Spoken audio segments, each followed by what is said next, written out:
So there are two types of demand-side policy. And what a demand-side policy is just a policy, a macroeconomic policy, that focuses on changing AD. There's also supply-side policies, which will change AS, but I'll focus on that in another video. So there's two types of demand-side policy, monetary policy and fiscal policy. And each one has its own drawbacks and tools. This video will specifically be looking at fiscal policy. We'll look at the tools of fiscal policy, the effects, and some limitations. So fiscal policy has two different tools. The first being taxation, and the other being government expenditure. And there's also two types, for both types of fiscal policy, there is contractionary and expansionary. So what expansionary fiscal policy does is it raises AD. It shifts AD to the right. That will lead output to go up, but price levels also go up, so inflation rises. But there's also another type, which is contractionary. If contractionary is used, then AD shifts left. That'll bring output, real GDP, down, so there's that downside. But it can also be used to fight inflation, because it's here that price levels will rise from PL2 to PL1, or fall from PL2 to PL1. So the way this works through taxation is that if the government, first I'll show you expansionary fiscal policy. So if the government brings taxes down, then consumers have more money to spend. What that does is that raises consumption, which is a shifter of AD. So if consumption goes up because consumers have more money to spend, AD goes up. The other tool is a little more straightforward, because AD, one of the shifters, is just government expenditure. So if government expenditure goes up, then AD will also go up. So this is expansionary fiscal policy, which is aimed at creating growth. As you see here, both of these have led to an increase in output, real GDP. So that means that employment has risen and output has also risen. Another thing that also rises, however, with expansionary fiscal policy are price levels. So inflation goes up. But if the goal is to create growth, then it's successful. The net inflation is just one limitation. So contractionary fiscal policy, which is aimed at making AD go down, it's just inverse logic.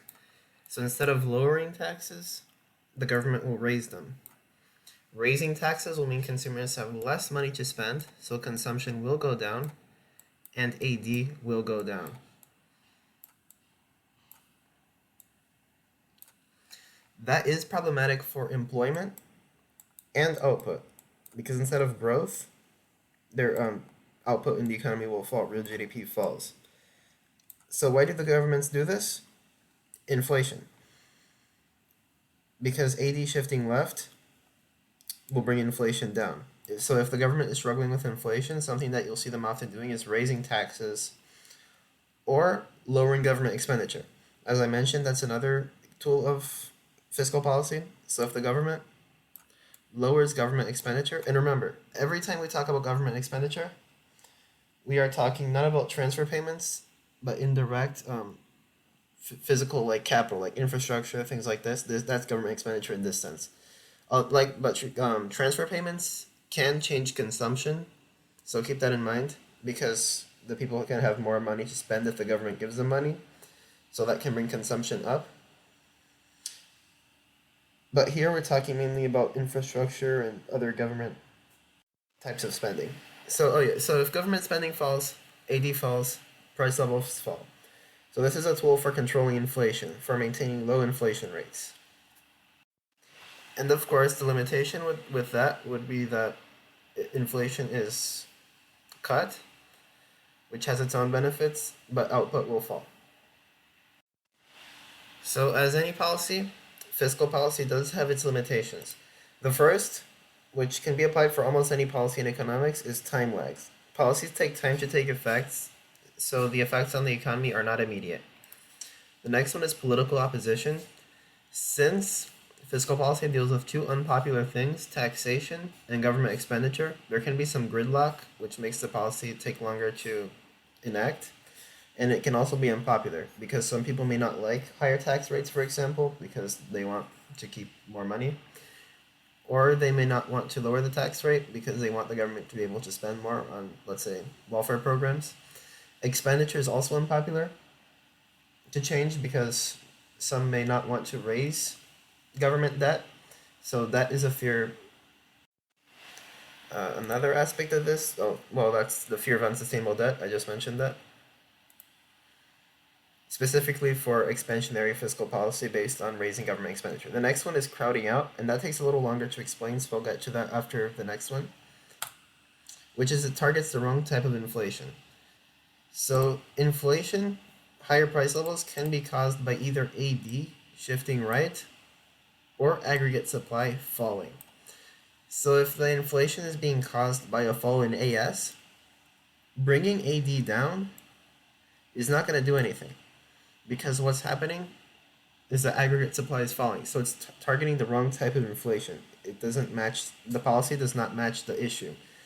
So that's one limitation because countries will often try to use fiscal policy to fix cost push inflation, which is inflation caused by falling AS.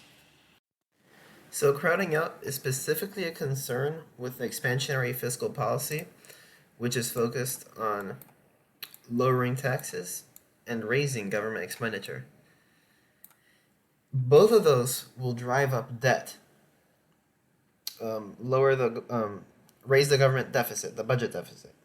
So one issue with this then is that the government may have to borrow because it spends more than it takes in from tax. So if the government borrows money, I'm going to get into the money market in another video, but I'll mention it here.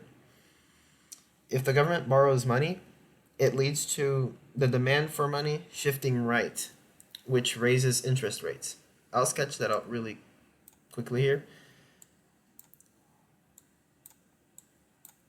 So this is what happens. Demand for money shifts right, and interest rates here measured on the y-axis will go up.